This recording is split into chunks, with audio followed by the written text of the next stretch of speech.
مومنہ کے ساتھ نکاح نہ کرے، اس نے آخرت کو ترجیح نہیں دی ہے، اس نے اللہ کے حکم کو ترجیح نہیں دی ہے۔ حکم کیا تھا؟ وَلَا تَنْكِحُوا الْمُشْرِكَاتِ، تم نہ نکاح کرو مشرکہ سے، اور آگے فرمایا تم نہ نکاح کرنا مشرک عورتوں سے جب تک کہ وہ ایمان نہ لے آئے، جب تک کہ وہ ایمان کو اختیار نہ کر لیں۔ اس حکم کی حکمت کو سمجھنا ہے، اس حکم کی اہمیت کو سمجھنا ہے، اس حکم میں افادیت ہے، اس بات کو مان لینے میں فائدہ ہے، اس بات کو مان لینے میں فلاح ہے، خیر ہے، اور اس بات کو توجہ نہ دینے میں خرابی ہے، فتنہ ہے، خطرات ہے۔ جب ہم اہل ایمان کو چھوڑ کر اہل کتاب کی طرف جاتے ہیں تو سورہ المائدہ کی 5 نمبر آیت میں جس میں اللہ نے فرمایا کہ اہل کتاب کی پاک باز محسنات، پاک باز عورتیں تم پر حلال کی گئی ہیں، وہ حلال کے معنوں میں اللہ نے بیان کیا ہے، لیکن حکم یہ ہے، حکم کیا ہے کہ تم نے مشرکہ سے نکاح نہیں کرنا۔ اور کیوں نہیں کرنا؟ کیونکہ مشرک جو ہے، اللہ کا قرآن کہتا ہے اے ایمان والو، یہ جو مشرک ہیں یہ اللہ کو ناپسند ہیں۔ الفاظ کیا ہے؟ انما المشرکون نجس، بے شک یہ جو مشرک ہے یہ نجس ہے۔ کس وجہ سے؟ اپنے اس شرک کی وجہ سے، اللہ کے ساتھ شرک کرتا ہے، اللہ کو منہ بھر بھر کر گالیاں دیتا ہے، اللہ کے ساتھ کبھی ذات کا شرک کرتا ہے، کبھی صفات کا شرک کرتا ہے، کبھی حقوق و اختیارات کا شرک کرتا ہے، کبھی علم و تصرفات کا شرک کرتا ہے، کبھی گلوں میں تعویذ لٹکاتا ہے، کبھی گھروں میں تعویذ لٹکاتا ہے، اللہ کی نافرمانی کرتا ہے، اللہ کے رسول کی نافرمانی کرتا ہے۔ تو ایک اہل ایمان اس سے رشتہ کیسے تعلق کر سکتا ہے؟ یہ ایک فطری تقاضا تو ہے، ایک نفسانی تعلق تو ہے، لیکن نکاح کا رشتہ، نکاح کا تعلق یہ ایک اخلاقی، ایک تمدنی، ایک سماجی، ایک پورا خاندان دوسرے خاندان کے ساتھ ملتا ہے۔ اور اگر ایک مرد مومن مشرکہ سے نکاح کرتا ہے تو اس کی اولاد کا ایسا مرکب، ایک ایسا معجون تیار ہوگا کہ جس کو اسلام قبول نہیں کرے گا، جو اسلام کو قبول کرنے میں ہچکچاہٹ اختیار کرے گا، کیونکہ گو کا شکار ہوگا وہ۔ اس کے آدھے رشتہ دار مشرک ہیں جو اس کو اپنی طرف کھینچیں گے، اور آدھے رشتہ دار مومن ہوں گے۔ تو اس کیفیت سے دوچار کیوں ہونا ہے؟ اس آزمائش میں اپنے آپ کو یا اپنی اولاد کو کیوں ڈالنا ہے؟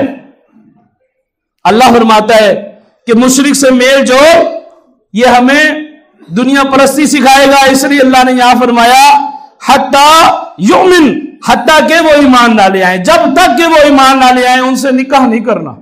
نکاح کی شرط ایمان اللہ نے رکھی ہے، یہ باقی شرطیں ہم نے خود لگائی ہیں، اس کا اسٹیٹس ہو، برابر کی تعلیم ہو، اللہ نے یہ شرط نہیں لگائی، اللہ نے ایمان کی شرط رکھی ہے۔ آج ہم بیٹی کا رشتہ دیکھتے ہیں، اپنا گھر ہو، اپنا کاروبار ہو، یہ ساری شرائط ہم نے خود لگائی ہے۔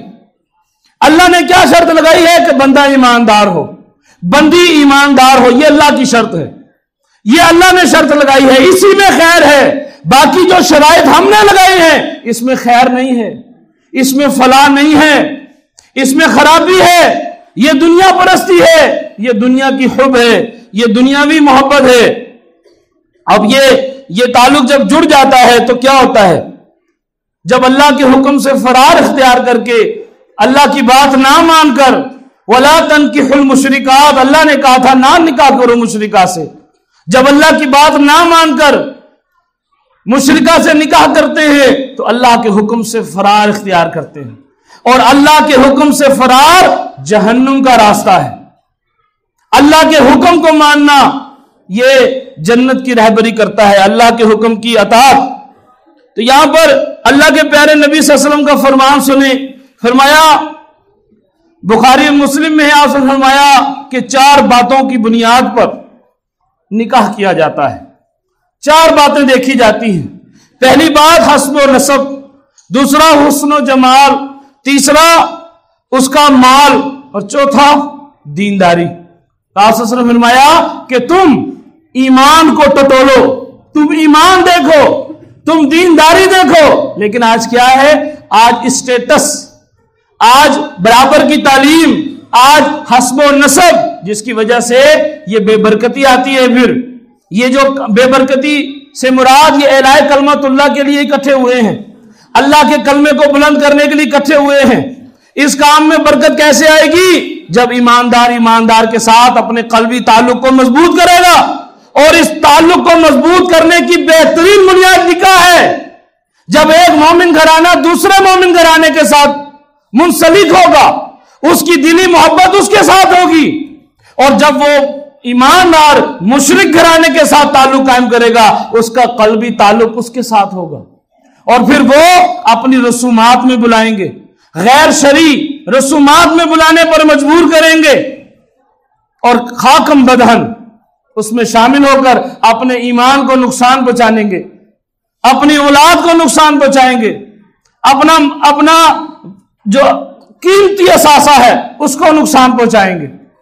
تو اس سے بچنے کے لیے یہ اس بات پر آج غور کر لیں، جیسے کہ ایمان کی فکر رکھنے والوں کو، اولاد کی فکر رکھنے والوں کو فکر ہوئی تھی، پوچھا تھا کہ ہمارے مرنے کے بعد کون سے الہ کی عبادت کرو گے؟ آج ہماری اولاد ہمارے ساتھ آتی ہے، ہمارے بچے ہمارے ساتھ آتے ہیں، ہماری آنکھ بند ہو جانے کے بعد ہمیں آج اس بات کا احساس ہونا چاہیے کہ کیا یہ ہمارے بعد بھی آتے رہیں گے؟ یہ فکر ہوئی اللہ کے پیغمبروں کو۔ یعقوب علیہ السلام نے اپنی اولاد کو اکٹھا کیا اور ان سے پوچھا تھا کہ بتاؤ میرے بعد کس کی پوجا کرو گے؟ آج ہم نے اپنے بچوں کو بتایا کہ ہماری نماز یہاں ہی کیوں ہوتی ہے، ہمارا جمعہ یہاں ہی کیوں ہوتا ہے اور باہر کیوں نہیں ہوتا ہے۔ بچوں کی مضبوط بنیاد بنانے کے لیے، بنیاد کو مضبوط کرنے کے لیے آپس میں رشتہ داریاں، ایمانداروں کے اندر رشتہ داریاں بڑی ضروری ہیں۔ ایماندار کا ایماندار کے ساتھ تعلق ہونا بہت ضروری ہے، اور اس کے لیے آج ہمیں اس فکر کو پیدا کرنا پڑے گا کہ ہمارے بعد ہماری اولاد کے لیے جو مسائل پیدا ہونے والے ہیں اس کو آج غور کریں گے۔ اللہ کے پیارے نبی صلی اللہ علیہ وسلم نے جو اس بات کی نشاندہی کی کہ مومن لونڈی غلام وہ بہتر ہے اس مشرک ذات سے، جو یہاں پر آیت کے اندر بھی ہے، فرمایا اور البتہ ایک مومن لونڈی کہیں بہتر ہے۔ وَلَأَمَةٌ مُؤْمِنَةٌ مُؤْمِنَةٌ خیر، مومنہ بہتر ہے، مومن بہتر ہے، ایماندار بہتر ہے اس مشرکہ سے وَلَوْ أَعْجَبَتْكُمْ، جو تمہیں بہت پیاری لگتی ہے، جو تمہیں بہت اچھی لگتی ہو، بھلی لگتی ہو، اس سے وہ مومنہ لونڈی غلام بہتر ہے، اس سے وہ مومن غلام بہتر ہے، اس مشرک شہزادے سے یا اس مشرک مالدار سے، اس مشرک اچھے حسب و نسب والے سے، اس مشرک مالدار سے، خوبصورت سے، وہ ایماندار بہتر ہے جو خوبصورت بھی نہیں ہے، جو مالدار بھی نہیں ہے، لیکن اس کے پاس ایک قیمتی اثاثہ ہے ایمان، کہ وہ ایماندار ہے، اس کے پاس خالص ایمان ہے۔ یہ اس کا حق ہے کہ اس کے ساتھ رشتے کو قائم کیا جائے۔ آج ہماری رشتہ داریاں، ہمارے تعلق یہ اس لیے کمزور ہو رہا ہے، ہمارا جو آپس کا مومنوں کا باہمی تعلقات یہ کمزور کیوں پڑ رہا ہے؟ کہ ہمارے رشتے آپس میں نہیں ہیں، ہمارا قلبی تعلق ایک دوسرے کے ساتھ نہیں ہے۔ اللہ کے پیارے نبی صلی اللہ علیہ وسلم نے فرمایا مسلمانوں کی مثال ایک دیوار کی مانند ہوتی ہے، جس کی ایک اینٹ دوسری اینٹ کو مضبوط کرتی ہے۔ کیوں کرتی ہے؟ کیونکہ اینٹیں ایک دوسرے کے اندر پھنسی ہوتی ہیں، ایک دوسرے کے ساتھ جڑی ہوتی ہیں، اور ایک دوسرے کے ساتھ جوڑنے والا یہ بہترین تعلق ہے نکاح کا۔ یہ بہترین تعلق ہے جو ہمیں ایک دوسرے کے ساتھ جوڑتا ہے۔ اللہ کے پیارے نبی صلی اللہ علیہ وسلم نے فرمایا مسلمانوں کی مثال ایک جسم کی مانند ہے، جس کے ایک حصے میں زخم ہو تو سارا جسم اس تکلیف کو محسوس کرتے ہوئے اس پر بخار آ جاتا ہے۔ یہ کیفیت کیوں نہیں پیدا ہوتی ہے؟ یہ احساس کیوں نہیں پیدا ہوتا ہے؟ کیونکہ ایک جسم نہیں بن رہے ہیں، یک جان نہیں ہو رہے ہیں۔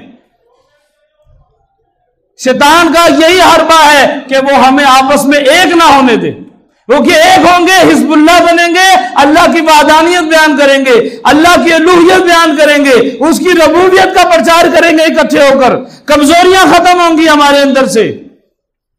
اخلاقی طور پر کمزور ہوتے چلے جائیں گے جب رسومات میں شامل ہو رہے ہوں گے، رشتہ داری کو دیکھنے کے لیے، بیوی بچوں کا منہ دیکھنے کے لیے رسومات اور بدعات میں شامل ہوتے چلے جائیں گے، اور ایک دن وہ آ جائے گا کہ یہ منہ اللہ کو دکھانے کے قابل نہ رہے گا۔ اور حقیقت ہے ہم سب نے اللہ کو منہ دکھانا ہے۔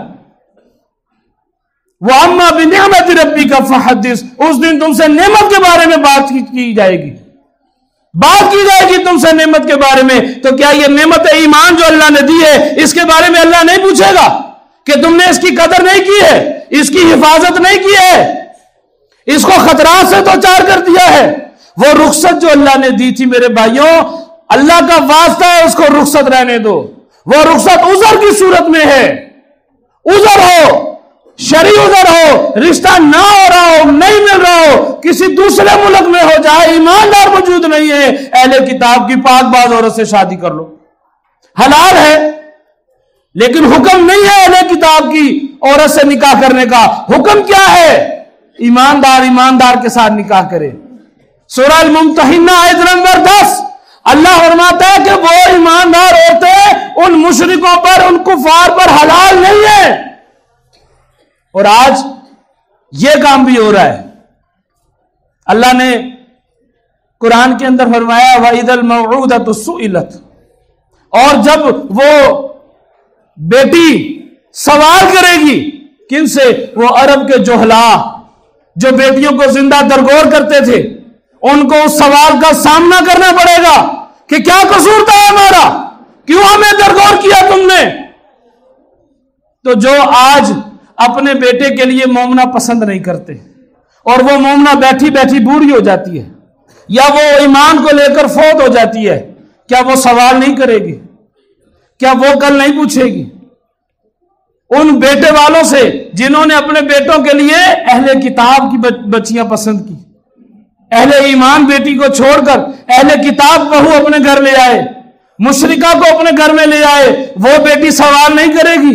اور اگر وہ بیٹی جس کے پاس ایمان تھا، حسب و نسب نہیں تھا، مال و دولت نہیں تھا، حسن و جمال نہیں تھا، ایمان تھا، اور اگر وہ ایمان اس سے چھن گیا، وہ ایمان سے محروم ہو گئی اور چلی گئی کسی مشرک کے نکاح میں، تو کیا وہ سوال نہیں پوچھے گی؟ کیا اللہ نہیں پوچھے گا؟ اگر وہ نہ پوچھ سکی تو کیا اللہ نہیں پوچھے گا اس کی طرف سے کہ اس کو مجبور کس نے کیا؟ یہ حالات پیدا کیوں کر ہوئے کہ ایک مومنہ بیٹھی رہے اور مومن مرد اہل کتاب کو لا کر اس کے ساتھ نکاح کرے؟ اس سوال کا سامنا میرے بھائیوں کرنا پڑ سکتا ہے۔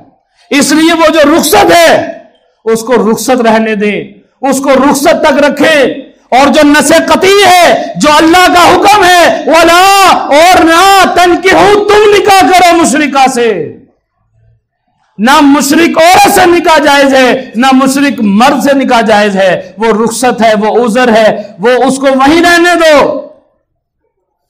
کوشش تو کرو، اللہ دلوں کے حال جانتا ہے، ہم اللہ کو فریب نہیں دے سکتے ہیں، اللہ ہر بات جانتا ہے، وہ ظاہر اور غیب کا جاننے والا ہے۔ اپنے علم کے مطابق اگر وہ ہمارے سامنے اس دن فیصلہ کر دے کہ تمہارا عذر نہیں بنتا تھا، تم عذر پر پورا نہیں اترتے تھے، اس معیار پر پورا نہیں اترتے تھے کہ تم اہل ایمان بیٹی کو چھوڑ کر کسی مشرکہ کے ساتھ اپنے بچے کا نکاح کرو، تو یہ لمحہ فکریہ ہے، یہ قابل غور بات ہے۔ وہ بیٹی جو سوال کرے گی، تو آج بھی وہ بیٹیاں سوال کرتی ہیں، وہ بیٹیوں کے باپ سوال کرتے ہیں۔ کرنے والی ایسی بہترین مثالیں ہیں کہ پڑھے لکھے بچے الحمدللہ وہ متعلقہ سے نکاح کرنے کے لیے تیار ہو جاتے ہیں۔ اچھی مثالیں بھی ہمارے اندر موجود ہیں، کیونکہ ان آیات کا اثر ہوتا ہے، ان فرمودات کا اثر ہوتا ہے، اور ہمارے اہل ایمان اس بات کو، اس پر عمل کرنے والے ہیں، ہمیں عمل کرتے نظر آتے ہیں، بہترین مثالیں ہیں ہمارے اندر۔ لیکن وہ چند مثالیں جو نظر آتی ہیں، جن کے اثرات نظر آتے ہیں، جن کے نتائج نظر آتے ہیں، یہ قیامت والے دن ہمارے گردن پر ہوگا۔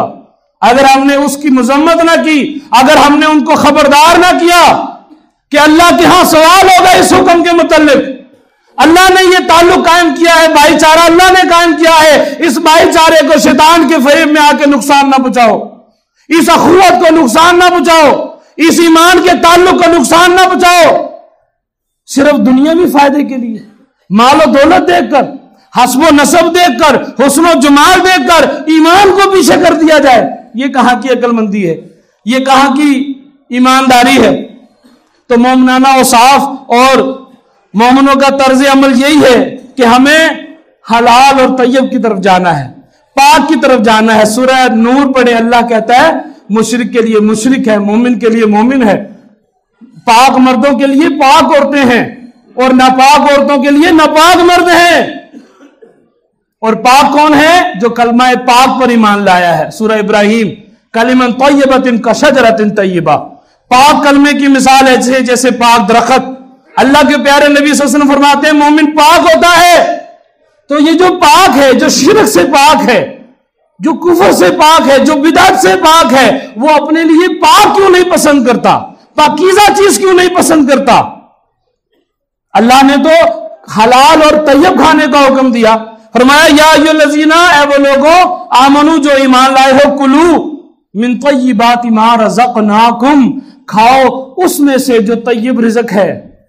تو طیبات کی طرف آئیں، پاکیزہ کی طرف آئیں، وہ جس کو اللہ کے قرآن میں کہا گیا کہ وہ پاک نہیں ہے، شرک سے پاک نہیں ہے۔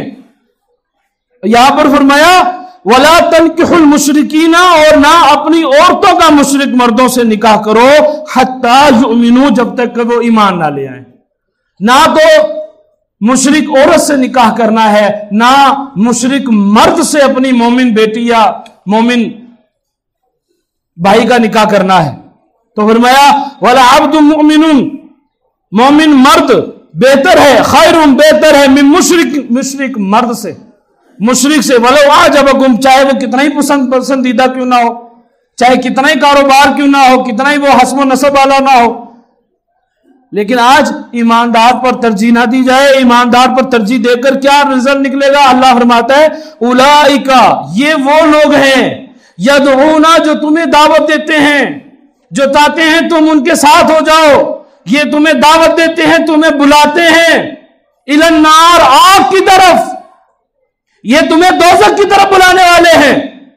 کون؟ شرک کرنے والے، مشرک، جن کی طرف یہ سوچ لے کے جاتے ہو کہ وہ بچی ایماندار ہو جائے گی۔ جو پہلے ایماندار ہوئی گھر بیٹھی ہیں وہ کہاں جائیں گی؟ ان کا کیا کرنا ہے؟ جو پہلے سے ایماندار بچی گھر بیٹھی ہے، جس کا باپ بھی ایماندار ہے، جس کی ماں بھی ایماندار ہے، جس کے بھائی بھی ایماندار ہیں، آپ کے بچوں کے ماموں بھی مومن ہوں گے، آپ کے بچوں کی نانی بھی مومنہ ہوگی، آپ کے بچوں کا نانا بھی مومن ہوگا، آپ کے بچوں کی خالہ بھی مومنہ ہوگی، کدھر ان کو اس کا کیا کرنا ہے؟ تو یہاں فرمایا یدعون الی النار، یہ تمہیں آگ کی طرف دعوت دیتے ہیں، آگ کی طرف بلاتے ہیں۔